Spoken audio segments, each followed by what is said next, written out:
And it's me, it's the one, the only Power Friends, welcoming you to Starfleet Universe On Call. And tonight, you got me, you got Barry, you got Dave, you got Russ, and why aren't you here?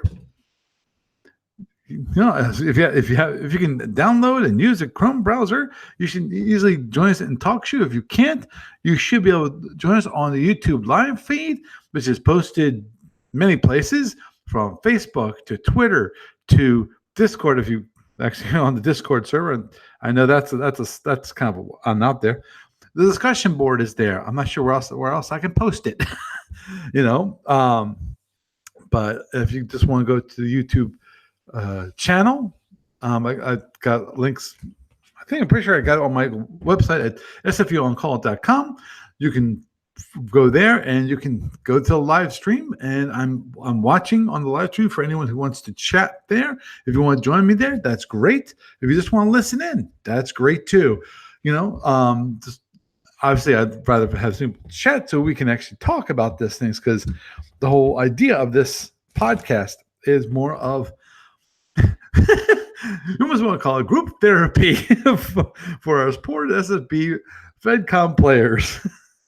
No, but the original reason I created this 10 years ago was it was supposed to be a community. I said that's what I wanted to be. I wanted to be.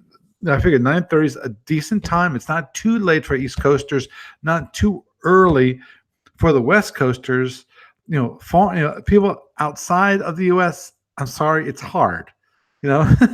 We've got an issue called time zones, and being a live podcast, it's hard to be involved in that if you just happen to be the wrong time zone.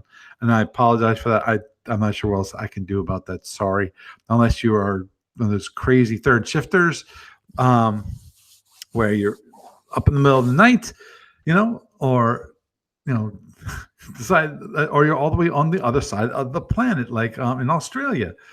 And if you are, good day, mate. And so I will move onward and forward, because tonight we're going. One of the topics for tonight is the Vari, and let me see if Barry is back. Barry, are you there? Okay, I don't hear Barry at the moment. I'm going to leave him unmuted at the moment. Hopefully he will join us. What I can actually do at the very least, given that Barry seems to be connected but not here, I'm not exactly sure whether it's a problem with his phone or a problem with Barry himself. Did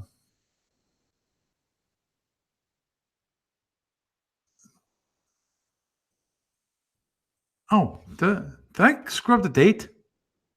That is a good possibility. Russ, I think Russ just pointed out that I might have posted it under the wrong date. I did, and I apologize for that. After I'm done for this evening, I will actually correct that live stream link, the title for it, to actually say that it's July, not June. I apologize for anyone who didn't join us because I got the date wrong. I'm not sure. I don't know. Brain fart. I apologize. But okay, I'm just going to really quickly, for those who are on the YouTube live feed, you can actually see the Vari tournament cruiser, the unsanctioned. All the tournament cruisers for Omega are unsanctioned. Doesn't mean we don't want to work towards their sanctioning. At the very least, what Barry, Barry's not here, or at least not voicing his opinion at the moment, so you can hear mine again. Which is, I always feel like the Omegas, in theory, they should be, at least we should try to balance them to a degree, because even in the Alpha Octant, those ships aren't balanced towards each other 100%. There was actually, I'm not sure if it's still up on the internet, there was a chart which was created many moons ago. I mean, many moons ago. It was called the RPS chart, rock, paper, scissors chart. And what it did is it gave you an idea of given like skilled captains flying these ships, what is the percentage chance of the opponents winning? on each ship. Obviously, if it's Fed versus Fed, that's 50%. It's 50-50. In theory, it should be 50-50. And that comes down to captain skill, But things like, Orion versus the Andromedan, that's 90% Orion, 10% Andromedan. It's the Andromedans don't have much of a chance. So it's not really good in that category. And then you got the different ones, and basically these aren't they're not actually statistics based. They're more like what the feeling is from the community, from the experienced captains. And basically this is a chart that's been developed and updated based on what the community feels like is truly the case. And I'm more than willing to bet that community is correct, because there's no one out there going, "Oh, you're wrong," because anyone who's really pointed that out, they've usually they had a false understanding of tactics involved and what are the detractions, what are the problems that this one ship will face against this ship. Obviously one of the hard ones is the hydrant. Because the hydrant, that one you would think it would do really well. The problem is Mizia. Mizia kills it. If you're able to do a Mizia attack against a hydrant, you can kill off its weapons. It's really quickly, and it's dead. And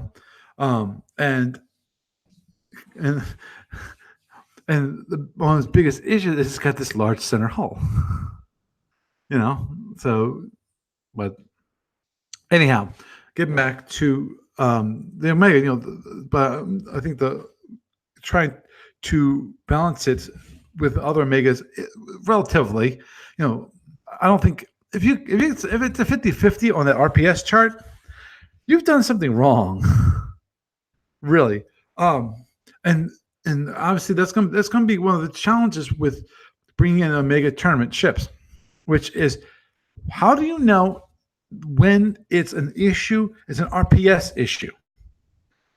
Meaning, these two ships, for the most part, were never designed to fight each other in their little section. So, historically, would these ships ever actually get matched up? Now, one thing which I'm sure you've heard me say over the past few weeks about the Omegas is that more and more I read about the weapons, I read about the ships. Everything just starts screaming to me that a lot of these ships, a lot of these weapons, a lot of the systems were not designed for duels. They're mainly designed for fleet action. Like the whole idea of last week's with the prober, where you actually can change the target for your weapon. Well, short of using that little trick, and I do, from my mind, it is a trick, which is using ballistic targeting and then changing it from a ballistic, targeted on a hex to targeted on a ship. To me, that's a trick. It works well against duels, but you wouldn't actually do that against a fleet. There are some things you could possibly want to do that for a fleet, because I can see that happening. If you want to target you want to use the I forget what the kind of torpedo it was for the prober, but you want it basically to corral your enemy fleet. I can see that for that trick to work. But otherwise, that forward impulse delay is pretty huge. Getting it so that a forward impulse delay when you change targets does not take effect.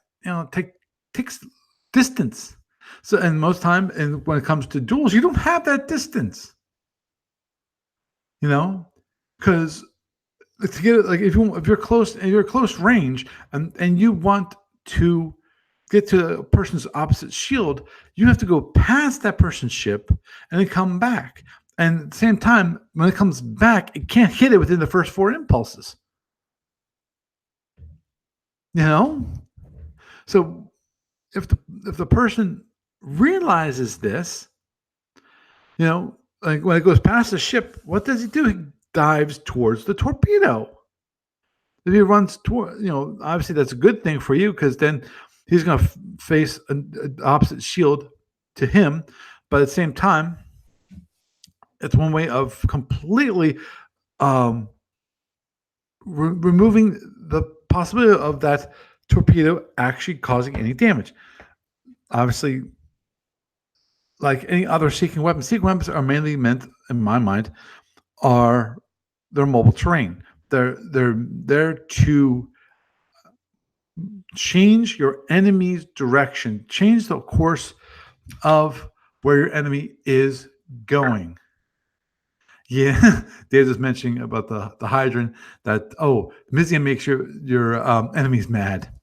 Yeah. Okay. Hey, how you doing, Barry? You okay? Well, yeah, I just pulled up to my house. So I need to go so I can unload my car. Okay. Yeah. Sorry. That's okay. Well, my wife's more interesting than this talking to. Okay, no problem. Well, I'll talk to you later then. Yeah. Okay. Bye. Bye. Okay. So it's gonna be a me hour. Yay! Well, actually, if you don't like to hear my voice, you're not listening to my podcast. Obviously, it's not going to be quite as interesting without Barry when it comes to talking about the Vari, but I think I can talk about it. Actually, excuse me, Barry sent me information about this, sent me the tournament ship, and also noted up that there weren't any tournament tactics. And I know he talked to me before, or wanted to talk to me before, but we just both of us have been quite busy this past week to actually sit down and discuss things outside of this hour. And so I'm not about. I know one thing he had some thoughts about. I think it was the probe, the particle probe, and he actually added 2 particle probes to this ship. And if you're looking at it on the YouTube live stream, you'll see the ship that I did. And actually, let me just one quick thing. There is one thing I should be able to do. Give me a sec here, folks. I'm doing something for the talk show people so they can see what I'm talking about, and I'm hoping I have it. Dun, dun, dun. Oh, there it is. Okay. And present. Okay. So they can see it. It's actually in this day and age, this might not be such a bad thing to do. Given some of the issues I've had with talk show and just awful people showing up. The spammers, and I've reported some of them. Every single time I run into them, I report them, so they close their accounts. But anyhow, if you'll notice on it,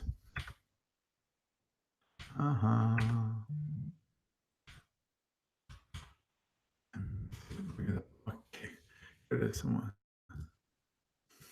You got there are particle probes right here. You've got your phasers. That's all I can note them as.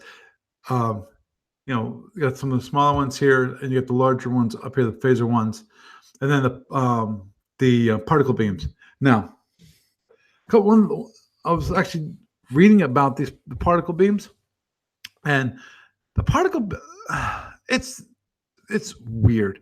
The particle beam chart really, it screams inefficient. It's awful. They're awful things because of okay. There's one good thing about the particle beam. The particle beam is something like the particle cannon. The one thing I did not note. Let me see if let me just check the rules again, because there's one thing I was not actually I did not see, and that and about the particle beams, because I was checking to see one thing, which is firing rate. There it is. Okay, it's better than the particle cannon in that it can fire within the 8 impulses. So versus the particle cannon, which it takes 12. But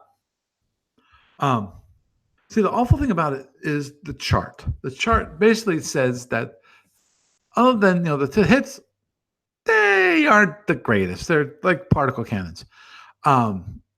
Really, like 7 to 8 range, 1 to 3 to hit. 3 to 6, it's 1 to 4 to hit. Range 2, though, you get out to 1 to 5, and you finally at range 0, you actually has an automatic hit, but you have to be overloaded. But to overload, it takes 2 points of energy. 2 points of energy when it comes to overloads gives you a range 5 to 8, 4 points of damage.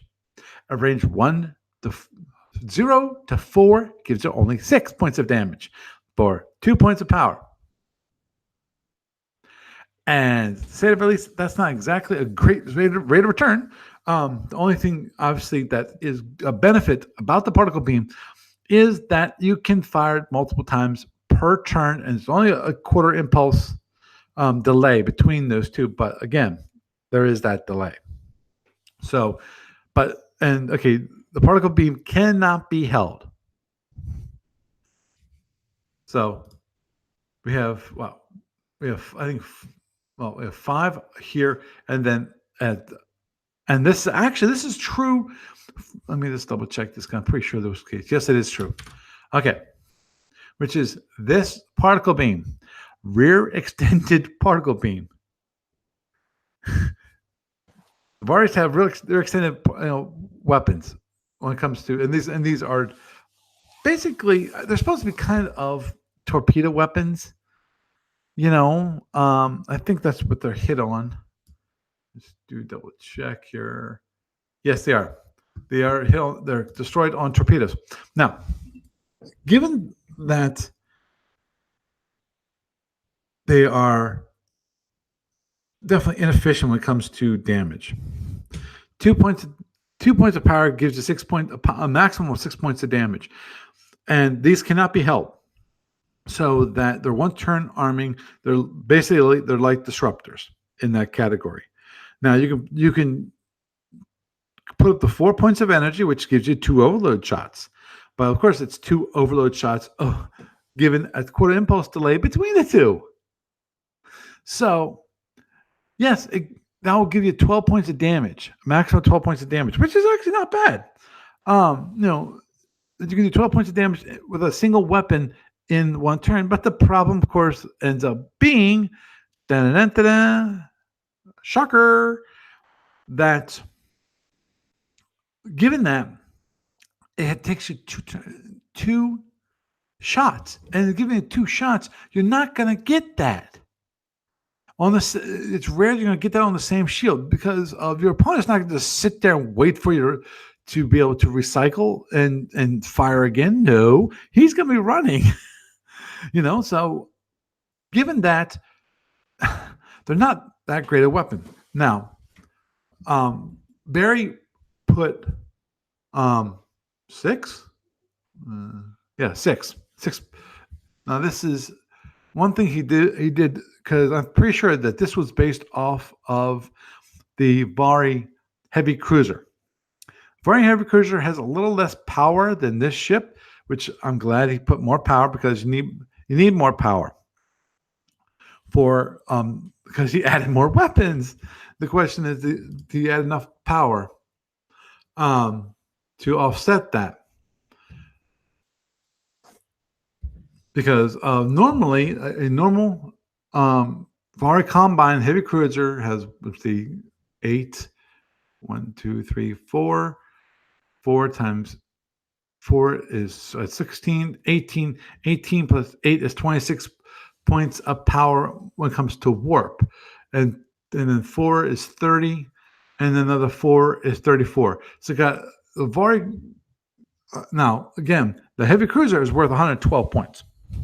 So that sounds about right for 112 points. And also, the number of weapons is much, much smaller. It's only 4 particle beams versus the 6 that are on the Tundra Cruiser, which makes sense because I think we're trying for around a BPV of like 130, 140.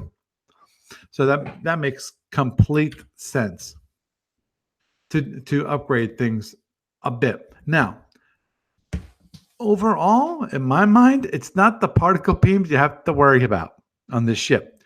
If you're fighting this ship, the one thing you have to worry about is the phasers. Overall, as you're getting close, they kill you. They can completely kill you. Now they're worse. Okay, hold on, give me a sec, guys. Give me a sec. I've got to show you this. At least for those on YouTube, I'm not. I don't have time to extract the picture for the actual SSD, but I can. Okay, this and here. Let me switch over to this, and then give me a second. I'm going to switch to this guy. Okay. Now, if you go, if you look at this phaser chart here, one thing you will notice is that it hits when it hits for really good amount of damage. Like for instance, 6 to 8. You got, if you roll a die roll of 1, that's 5 points of damage. 2, 3, 3, 3, 4, 1, and then it dies. 0, 0 for 5 and 6. And then for 5, again, 5. It's 5, 5, 3, 1, zip. Range 4, it's 7, 5, 3, 1, zip. When you finally get into range 3, 9, 7, 5, 3, 1, zip.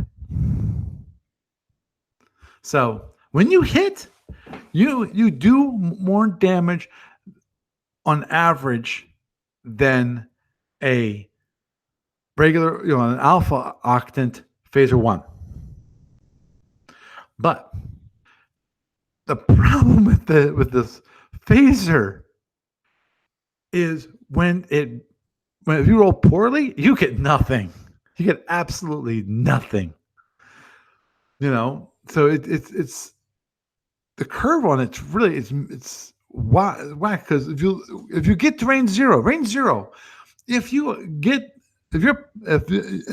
flying the VAR and you get to range 0, look at this. Range 0, 13 points of damage on one phaser. 11, 9, 7, 5, and then 3. What's wrong with this picture, folks? What's wrong with this picture is that the phasers are heavily weighted towards good rolls. If you have good rolls 1s, 2s, and 3s, man, you're gonna kick butt.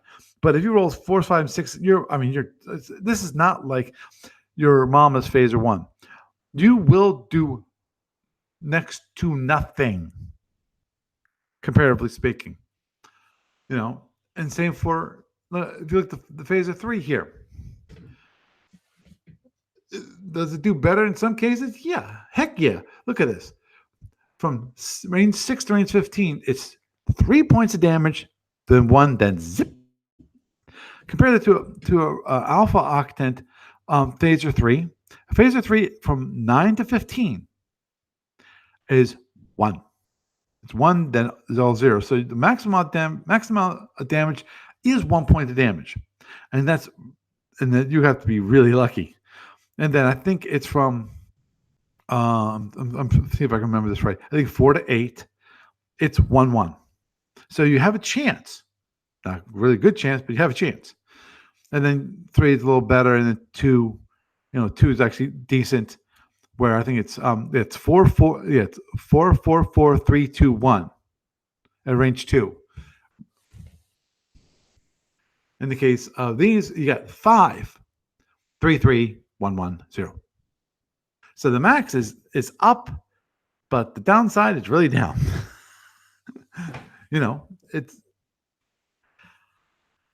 It's a crazy weapon when it comes to the way the curve is for damage.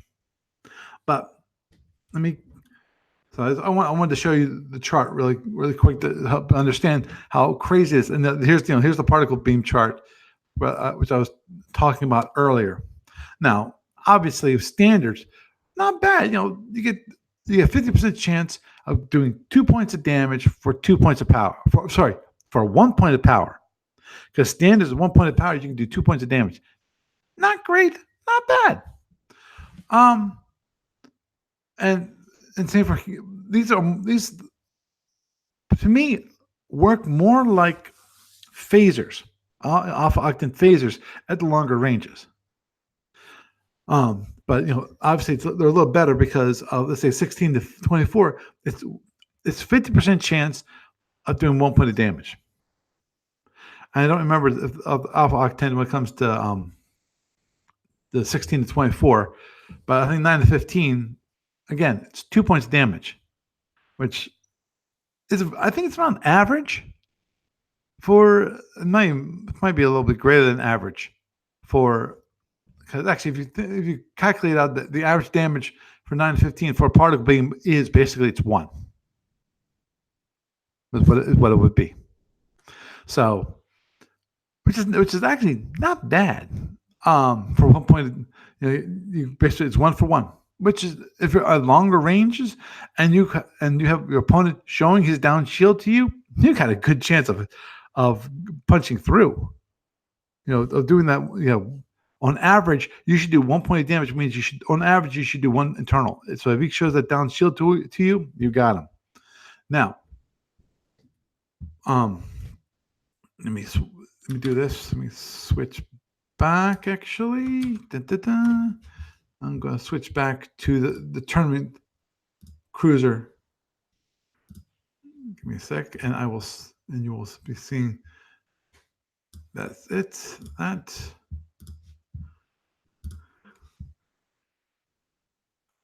Now, see, the great thing about the Vari here is, Barry upgraded the amount of power, which is important, given you got now 6 particle beams, which require 1 to 2 points of 2 points of energy to fire. Now, we got these little suckers, which I don't. Okay, let me look at this for a moment, because I apologize. I did not get a chance to.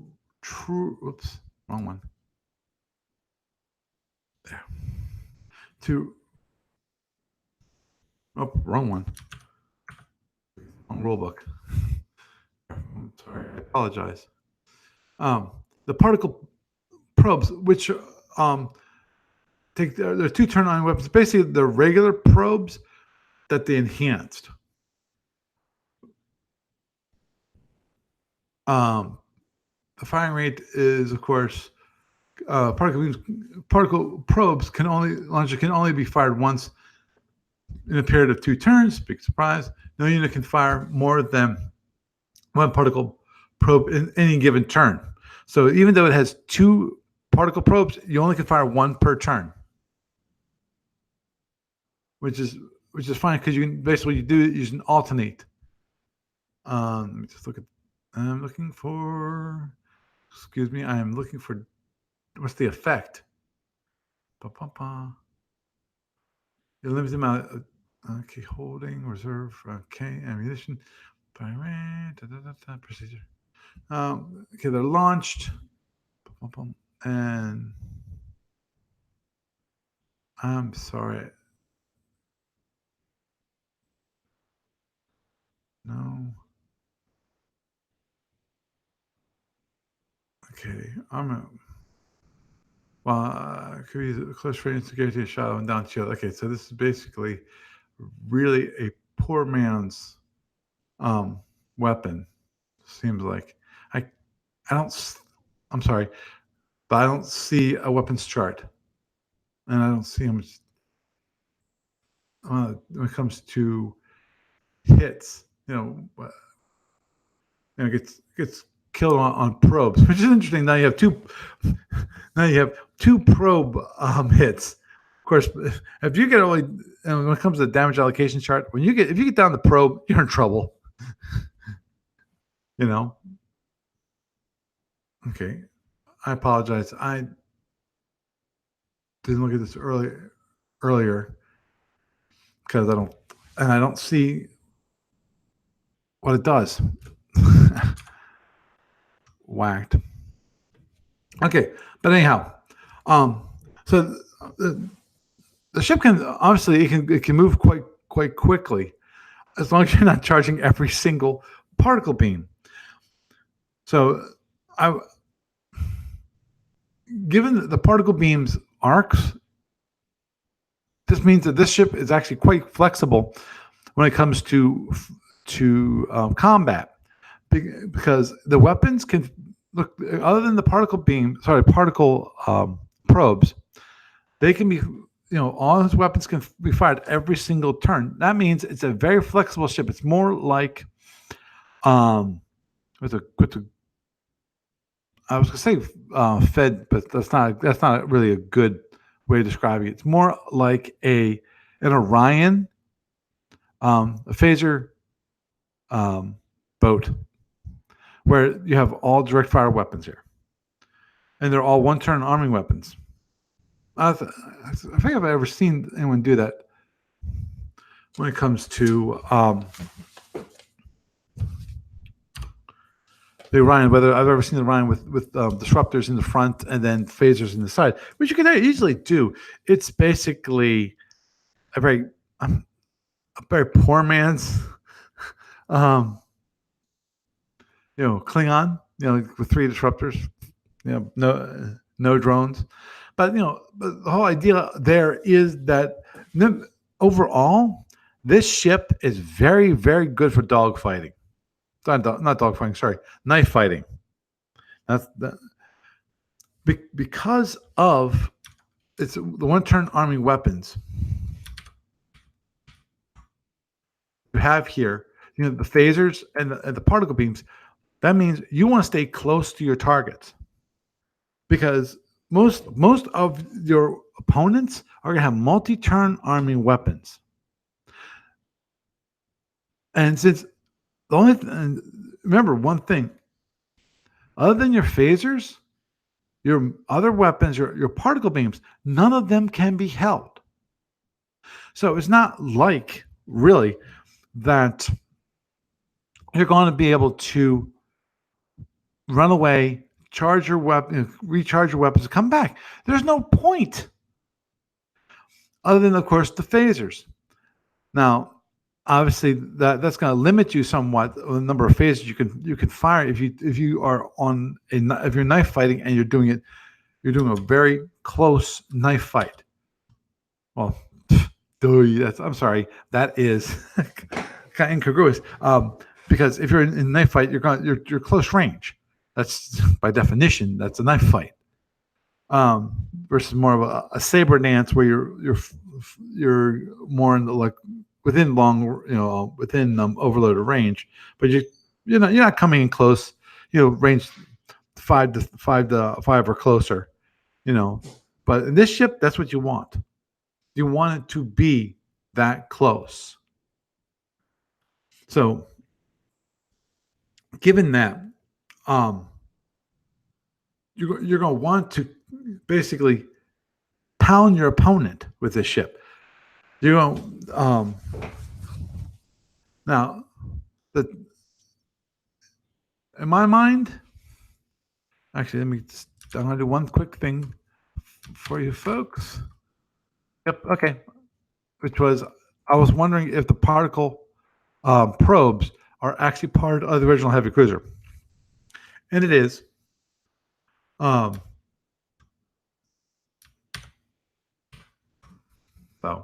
that's part of the original. So these are more of from the description of it. It's more of a very poor weapon. Okay, let's look at the procedure just real quick. It says the particle probes are launched during the direct fire.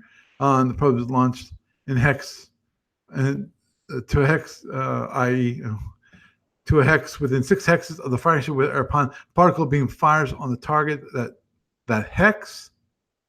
The launch of the particle probe is considered weapons for all purposes. The resulting effect is immediately determined immediately by dial. Consult with the particle beam combat table, which particle beam.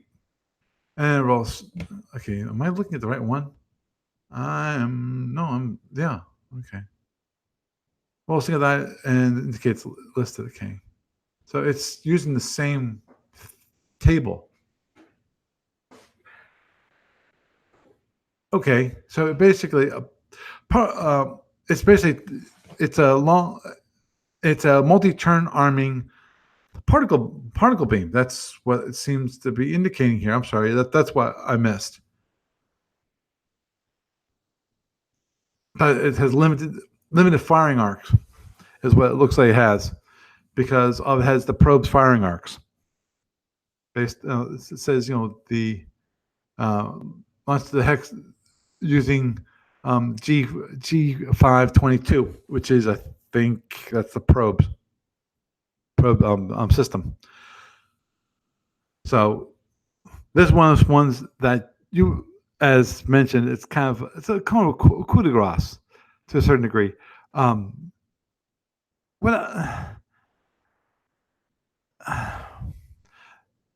It means, okay, yes, you have an extra particle beam every other turn. Or actually, since you have 2 of them, you have an extra particle beam. So instead of having 6 particle beams, you basically have 7. This is what you've got. That you can fire every single turn. And actually, let me just do one quick check here, which is whether the particle probe actually, they cannot be held. The weapon's not launched during the turn. The particle beam is armed. It must be discharged. The probe holding the beam is lost. A particle probe that begins arming on turn 1 and discontinued subsequent turn can have its arming discontinued on the subsequent turn. The second particle probe could begin arming on a subsequent turn, but obviously could not complete its arming until next one. Canceling the arming the particle probe during energy allocation, then would be its second turn of arming. Right, it does not need to be announced. So it can't even be held. Again, so to me, that doesn't make that much. I'm not sure why I would ever want to use the weapon. Except for the only, especially on this ship. Here's the thing.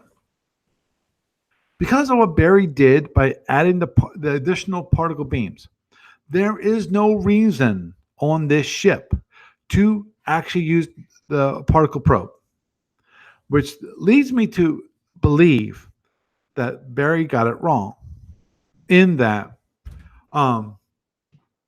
he added particle beams, which he shouldn't have done when it comes to, at least for the front. He probably, let me see, the original one had what? Had 3 in the front firing arc. This one has 5. I think he went a little bit overboard. I think probably would have been better. Because the biggest issue with with the probes is a limited firing arc. And I'm not sure if it needs 5. Now, obviously, this is when I need Barry here to talk to me what was found in the playtest of playtesting the Vari. Because I think overall the Vari looks like an interesting ship, and given that I hadn't heard Barry malign the Vari much, I would tend to believe that the Vari were actually played pretty well. I think the one that I really want to discuss, which hopefully we'll discuss next week, which is the Mazron. I will be getting together with Barry to see if he can come back next week and actually be here. Obviously, his wife comes first, and that's fine. I'm not going to put him down for that. Bad timing, but I wish I would have known it beforehand. That's all. So, I think the Vari is a very interesting ship. The weapons, again, crazy weapons. I would actually like to fly the ship just to find out how well it performed, because in my mind, this is a very luck dependent ship. Because of the craziness of the phasers and how they're heavily loaded to be, if you roll well, you do well. If you roll poorly, you are gonna suck. Yeah, isn't that? I understand that's the case for most SFB ships, most weapons. That if you roll well, you will do well. But this one, I think it's a little bit off the top, over the top in that category. And obviously, what you're going to be probably doing is putting most of your energy into phasers anyway. And you're not going to put most of your energy into particle beams. Especially in my case, where I think the best course of action with the ship is using it as a knife fighter, because a knife fighter, you've got all these wonderful phasers. Now let me just look at the phaser arcs. The phaser arcs aren't awful. Yes, you got these. You got left side here. You got right side here. You've got right here. You've got 3 forward arc, and then you got forward arc left, forward arc right. And then you got the P3s, which obviously looks like they're basically, in my mind, they're like the Romulans in arcs, where the Romulans, they are meant to protect them against seeking weapons, following them, which is the only reason you would ever in this ship, in my mind, not do a knife, be running away when it comes to a knife fight, is to run out those seeking weapons. Now, obviously, the big issue for a knife fight is going to be those arcs, because it's mostly designed to hit out the shield number 2, shield number 1, and shield number 6, which makes it hard. You want for a knife fighter, in my mind, you want this side and this side. You don't worry about the rear as much, but right side and left side. In this case, when you're back here, you've got 2. You got 2 phasers, and you've got 2 particle beams in that case. And that's not going to do much damage. So that'll be a downside that's definitely a point against trying to use it as a knife fighter. But at the same time, it's single turn arm weapons. Also, if you notice, the turn mode is turn mode B. Again, it screams knife fighter. The only problem, obviously, is going to be the weapon arcs, because you have to get the front of the ship around every single turn. And of course, the particle beams, because the particle beams can be fired multiple times a turn, that kind of screams knife fighter. So you can pound on your opponent multiple times a turn when it comes to the particle beams, and you can do it for relatively cheap. It's one. If you want to go for just 2 points of power, you can fire two standard shots, or you can fire one overload shot. That gives you the maximum flexibility there. Because if you put 4 points, you must fire two overloads. You can't fire any standards. But of course, if you're knife fighting, you want to fire overloads anyway because you're gonna be close in. Because whether it's overload or standard, the to hit does not change. It's not like you overload it and your to hit gets better, or you fire standard and your to hit gets better. Doesn't matter, which is big surprise. No, that's basically what disruptors do. Same thing, except for they have the UIM, which I hate when it comes to the Klingons, because to me I always hated the Klingons UIM in the tournament because of that means out to range 8, it's got a 1 to 5 to hit, and it's guaranteed. There is no breakdown for the UIM, which I understand why they don't have it as a breakdown. I understand that, but it makes the Klingon just such a beast when it comes to firing its disruptors, because it can fire at long range, and it's almost guaranteed. It's not quite, but it's almost guaranteed kill unless you roll really poorly, which can happen. If you roll a lot of 6s, you could just completely miss. But how often do you actually roll that poorly? That's one of those cases where if you roll poorly, you're going to do poorly. So that is the Vari. It's an interesting ship. I like that this direct fire because of there is the benefit in my mind of using direct fire only ship is that it makes the board a lot easier it makes the ship a lot easier to play. You don't have to worry about tracking, just seeking weapons and things like that. That's one of the things actually I wanted to add to the client, which was the automatic movement of seeking weapons, just because it would definitely improve things. At the very least, have it so that it was available for fleet action, because it would really help fleet actions, I feel. That's one thing maybe I should try to get back into looking into. Currently, I'm still working. I got to get back to it. I have not had a chance to work on this past week because of different crazy things that need to get done. That is, I'm working on for the clients, just the work mentioned about some of the work I'm doing on the client, which is to fix the problem with the tractors. Now, as I think I mentioned last week, the big issue with tractors is that I cannot fix it for all. In my mind, at least, I don't think it's worth it at the moment to really go deep when it comes to multi-ship tractoring. I want to fix the main case for multi-ship tractoring, which is you've got basically one big ship, and then you have some smaller ships, and that's fine. It can handle that. It's when you have multiple ships of the same size class, same same movement. I think same movement cost. Same size class. I gotta look at the tractor beam rules. But overall, as long as there's a difference between the ships, and you say, okay, these are the top two, and this third one, well, don't worry about it.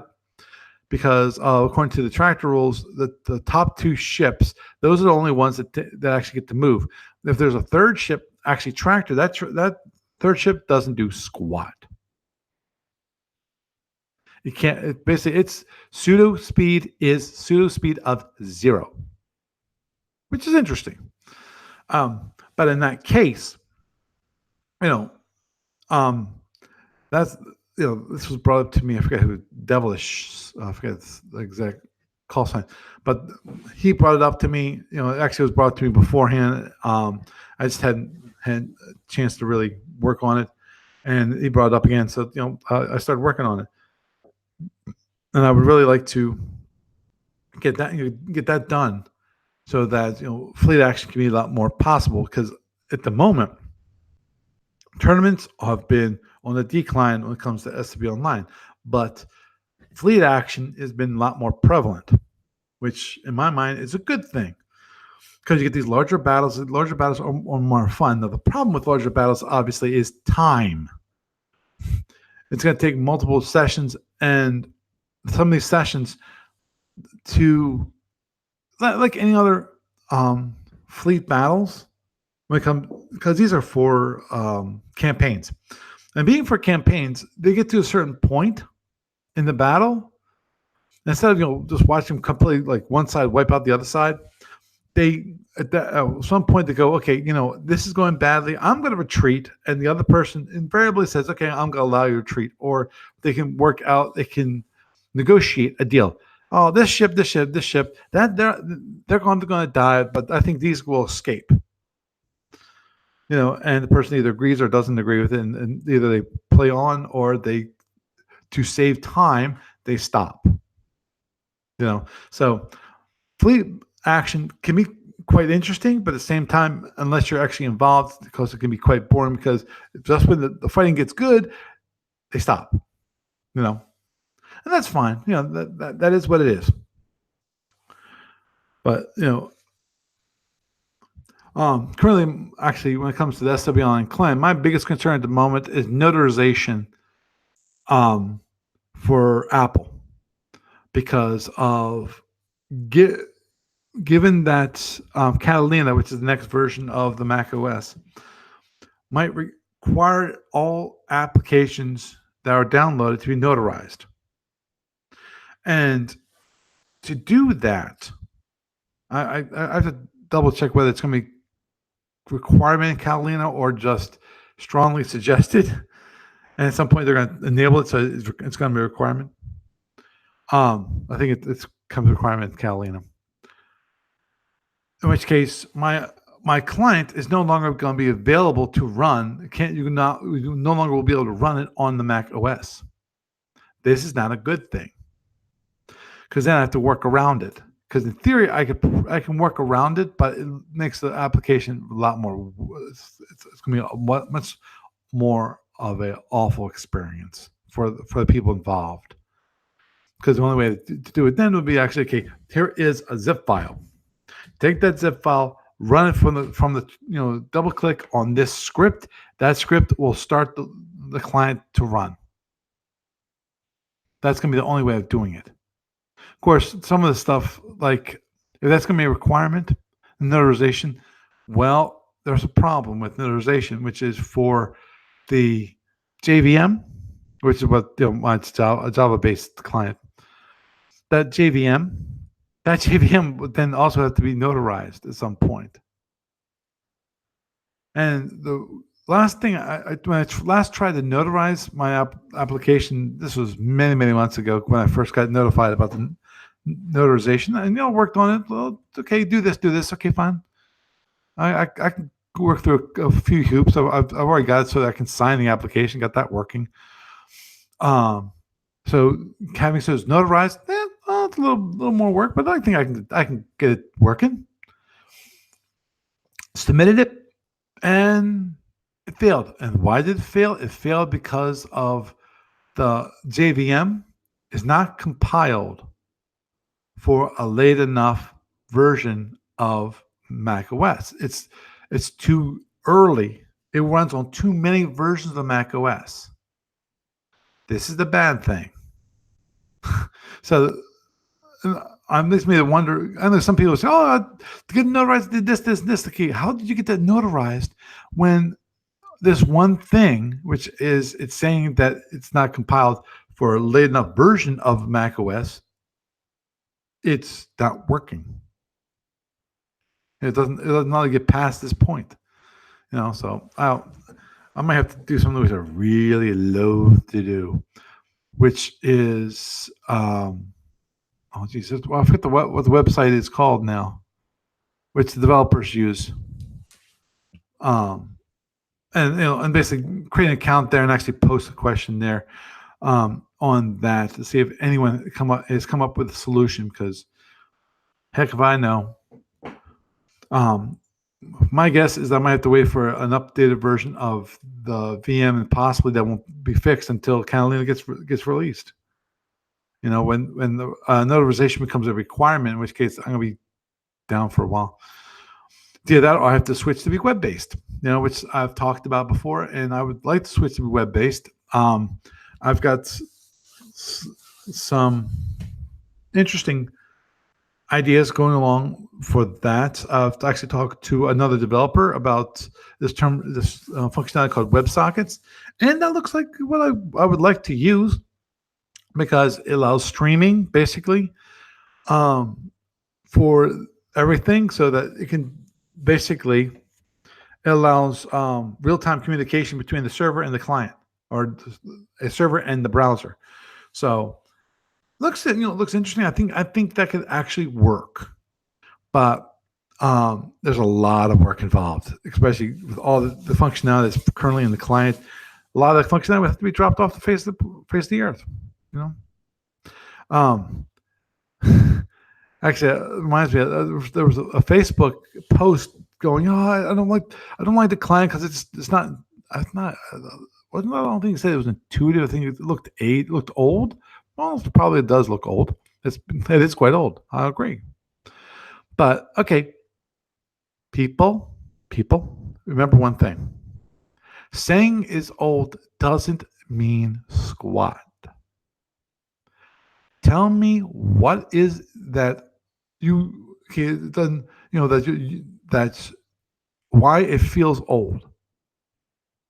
What is it that makes it unusable to you? As I mentioned before, first impressions are gold to me. If I can get feedback from those people, please tell me.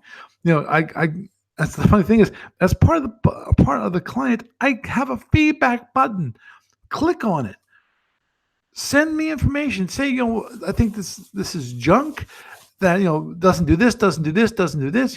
Scream at me. Fine, please. I'm not happy to take all your vitriol.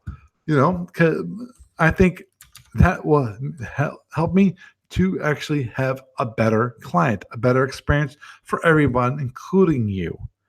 Because I want you as a customer. I want you to be able to enjoy the client. I want you to be able to enjoy playing SFB across the internet and enjoy the game that you love or have loved in the past. And that you can definitely enjoy in the future. And I want to be part of that experience for you. So with that, I think I'm going to wrap it up for this evening. I had a rambling chat about the Vari and what the Vari can and cannot do. Obviously, the biggest issue for the Vari, period, is that it doesn't have any seeking weapons. Because of having that tertiary weapon, that seeking weapon, really helps to distract your opponent. So, your opponent currently, he can, if he has seeking weapons, he can fire seeking weapons. What are you going to be doing? You got two choices. You can either fire at it or you can run from it. That is your choice. If you fire at it and destroy it, okay, it takes up your valuable.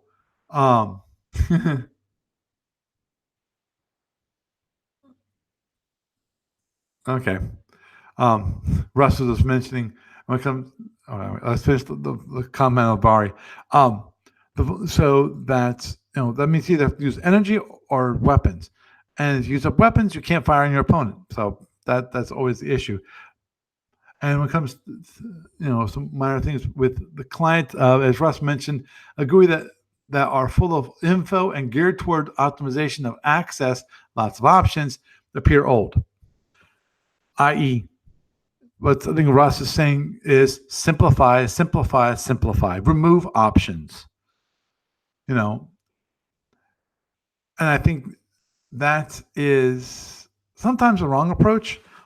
I thought about that a while ago, which is the whole idea of having a simplified and basically a basic and advanced version, where you could control it by the web the what we call it, the options. You just have, so the menu options are limited in the basic version, where most of those options you don't need. And I agree, most of the options don't need. Do you need to be able to cover um a counter? No, you don't. Do you need this or that? Well, you don't need to do. But in some cases, okay, you want to change your speed plot. Okay, you can right click and you can change the speed plot that way. You know, maybe I should go with the Apple approach. Limit your options. Well, and then it's like someone just came on board. George, sorry, George, but I'm ending up the podcast now, so I apologize. But I hope you have a good evening. With that, I am Paul Franz, and I bid you a good night.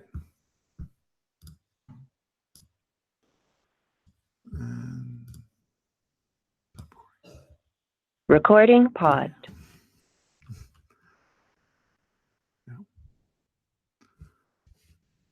Okay. And I'm going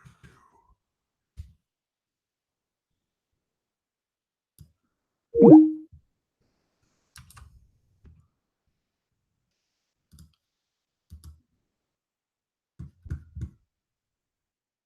wind.